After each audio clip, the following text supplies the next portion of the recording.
আপনি যদি মনে করেন আপনার এলাকার মেয়েটিও একজন মানুষই, ফোন করুন আমাদের দফতরে। আমাদের চোখে বিবেচ্য হলে আমরা তুলে ধরব আপনার মানুষের গল্প। ফোন করুন 8240996599-তে।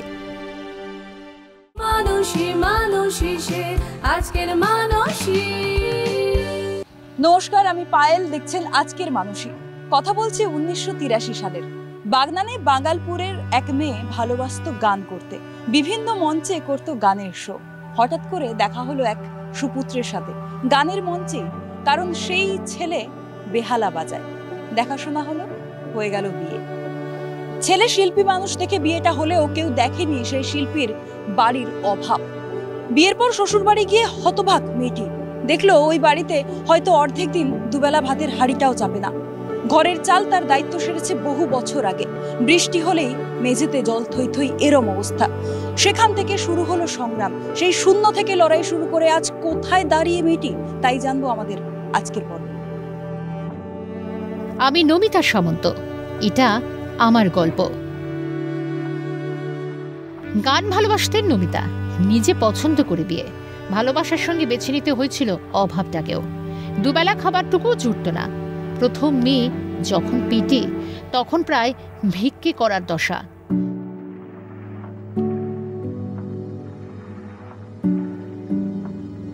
এই সেই বাড়ি যেখান থেকে শুরু হয়েছিল আমাদের আজকের গল্প, আর এখান থেকেই লড়াই করতে শিখেছিল নমিতা সামন্ত। নমস্কার দিদি, বিয়ের পরে আপনার কিংবা আপনার শ্বশুর বাড়ির পরিস্থিতিটা কেমন ছিল? পরিস্থিতি প্রচুর খারাপ ছিল, কিছুই থাকতো, ঘর বাড়ি কিছুই ছিল না। প্রথমে যোগাযোগ হয়, তারপরে বিয়ে হয়। বিয়ে হওয়ার পরে দেখছি পরিস্থিতি খুব খারাপ। কতটা অভাব দেখেছেন আপনি সেই সময়? মানে খেতেই পেতাম না। সেই দুপুরে খেতাম, তারপরের দিনে আবার সেই দুপুরে খেতাম। সকালে যে একটু চা খাবো, চা যদি থাকে চিনি নেই। এই অবস্থায় আমাকে দাঁড়াতে হয়েছে। আচ্ছা, তখন আপনার সন্তান জন্মায়নি? 3 বছর পরে হয়েছে। 3 বছর পরে বড় মেয়ে হয়েছে। সেই সময়টা তো আপনি একাই লড়ে গেছেন? একাই লড়েছি, নিজের চেষ্টাই, যেটা কারোর কোনো সাহায্য প্রয়োজন মনে করিনি। আপনার বাপের বাড়ির পারিবারিক মানে আর্থিক অবস্থা কেমন ছিল? ভালো ছিল না, মোটামুটি ছিল। বাবা মিলে কাজ করতেন, কিন্তু বাবা এসব ঠাকুর করে সব কামড় কামিক্ষা এইসব জায়গায় চলে যান। কিন্তু বাপের বাড়িতে তো এমন পরিস্থিতি নিশ্চয়ই ছিল না যে আপনি খেতে পাচ্ছেন না? মোটামুটি খেতে পেতাম, সেখানে তবু একটু মানে ভালো ছিলাম। এখানে আরোই খারাপ ছিল। মেয়ে যখন আপনার হওয়ার সময় হলো, যখন সময় হলো, তখন চিকিৎসার জন্য যে ডাক্তারখানায় যেতে হয়, তখন লোকের থেকে ধার করে নিয়ে যেতাম, যে 50 টাকা দাও, ডাক্তারখানায় যাব। এরই মধ্যে জন্ম নিলেন একটি মেয়ে। লড়াইটা আরো কঠিন হয়ে দাঁড়ালো। আজ হয়তো অভাবটা নেই, কিন্তু স্মৃতিটা রয়ে গিয়েছে 2 মেয়ের মনে। 4 জনের পরিবারে একেতে অভাব, নুন আনতে পান্তা ফুরোয় এমন অবস্থা। আর তাতে যোগ দিল আর একজন নতুন অতিথি, কন্যা সন্তানের জন্ম দিলেন নমিতা দিদি। দিদি, যখন একটা বাচ্চা জন্মালো আপনার বাড়িতে, একটা ছোট বাচ্চার তো প্রচুর খরচ। আপনাদের যখন এই পরিস্থিতি, তখন তাকে কিভাবে দেখাশোনা করলেন? খেতে তো দিতে পারতামই না, খুবই কষ্টের মধ্যে।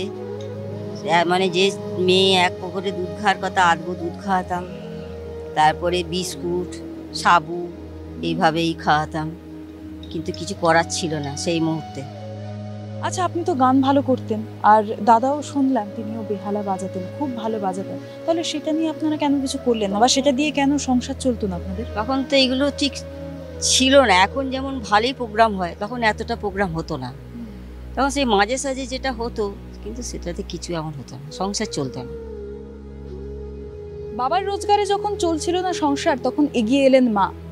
বটবৃক্ষের মতো 2 মেয়েকে আঁকড়ে ধরলেন 2 হাতে, আর তাদের খরচ চালানোর জন্য যা করতে হয় তিনি তাই করলেন। আমি যখন ছোট ছিলাম, দেখতাম যে বাড়ির চাল থেকে জল পড়ছে। আমি মাকে বলতাম যে মা, পড়াশোনার খাতা শেষ হয়ে যাচ্ছে। মা বলতো, খাতা শেষ হয়ে গেলে তুই 1 সপ্তাহ আগে আমাকে জানাবি। 2 দিন 3 দিন পরে বলতো, কিরে খাতাটা আজকে কিনতে হবে, আর 2 দিন পরে দিলে হয় না। পড়াশোনার পাশাপাশি খাওয়া দাওয়া, জামা কাপড়, অনেক তো খরচ। কি দেখতেন সেই সময়গুলো? খুব সাধারণ মানেরই জামা কাপড় তখন পুজোতে কিনে দিত বাবা মা। আর আমার জেঠু প্রাইমারি স্কুলের টিচার ছিলেন, তিনি বছরে একটা করে এখনও জামা দেয়। তো এই দুটো জামা মোটামুটি আমার প্রতি বছর হতো। আর খাওয়া দাওয়া তো খুব কষ্টের মধ্যে দিয়েই বড় হওয়া। খাওয়া দাওয়া দেখতাম ওই ডিমটা থাকতো বাড়িতে, ডিম আলু ভাত, তাও অর্ধেক দিন তো মা তো শুনেছি ভাতও পায়নি। আমাকে যদি ভাত দেয় মায়ের আবার ভাত খাওয়া হয় না। আমিও তো ছোট থেকে দেখছি মাকে কষ্ট করতে, তো আমাকে 1 টাকা দিত, তো বিস্কুট এনে আমি খেতাম, খেয়ে আমি পড়তে যেতাম। এমনকি স্কুল থেকে বাড়ি এসেও কি খাবো সেটার জন্য কিছু থাকতো না, মা বলতো কিছু বানিয়ে দিচ্ছি তুই খা। সত্যি ছোট থেকে তো দেখছি মা অনেক কষ্ট করেছে, পড়াশোনা শিখিয়েছে। আমি এখন যেহেতু জব করছি, মা না পড়াশোনা শেখালে তো এটা করতেই পারতাম। সুর ততদিনে বিদায় নিয়েছে জীবন থেকে, ডিমের ব্যবসা শুরু করলেন সংসার টানতে, কিন্তু তাতেও মিটল না চাহিদা। ধীরে ধীরে লোন নিয়ে শুরু করলেন মুরগির ব্যবসা। এরপর জীবনে ইউটার্ন, আজ জীবনে সব মিলেছে। 2 মেয়েকে মানুষ করেছেন, নিজের মাথার উপর পাকা ছাদটাও দিয়েছেন, শক্ত করেছেন ভবিষ্যৎটা। দিদি, ডিমের ব্যবসা তো চলছিল মোটামুটি ভাবে, কিন্তু তাতে কি আপনার যাবতীয় খরচ সেটা তুলতে পারছিলেন? না, হচ্ছিল না। 50 টাকা যদি লাভ হয়, মেয়ের খরচা 100 টাকা, তখন চালাতে পারছি না। তখন একটা ভাবলাম যে অন্যটা কিছু চিন্তা ভাবনা নিতেই হবে। তখন একটা লোনের ভাবনা চিন্তা করছি যে তাও লোনটা নিয়ে ঠিক দিতে পারবো তো, নেবো যে। কোত্থেকে লোন নিলেন? তখন হয়তো মহিলা বিকাশ কেন্দ্র, বাঙ্গালপুর মহিলা বিকাশ কেন্দ্র, ওখান থেকে নিলাম, নিয়ে একটা ব্যবসা চালু করলাম। কিসের ব্যবসা করলেন দিদি? চলুন দেখাবো, চলুন।